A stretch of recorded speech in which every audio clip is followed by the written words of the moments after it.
May malaki dyan eh. Sobrang laki. Bakit? Ah, kailangan ng pitasin yun. Oo, kasi magulang ko siya. Kita ba yung cucumber? Ito. Oh, Ayun, sa loob. saan mo? Ayun oh. Ayun oh. Ayun, ito. Oh. Ayun. Pipitasin ko na. Okay. Ba't kasi dyan ka? Pwede ka naman dito sa loob mamitas. Doon. Hirap na hirap ka dyan eh. Kita mo na dyan yung... Ayun oh. Oh. Ay, oo nga, ano. Baka doon. Saan na? Ayun oh. Ayun. Ayun. Ang layo, no? Hindi, malapit lang. Sige. Oh. Anong? Yun, nakakuha din. Ayan, guys. Ayan.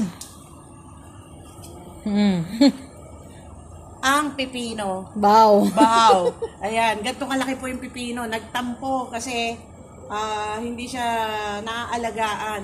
Ayan. Meron yung malaki dito nung nakaraan. Napitas na nila. Ayun, pabunga na ulit oh. Ayan, o. Ang sarap ng pipino, ensaladang pipino. Oh, okay. Ay, ito meron din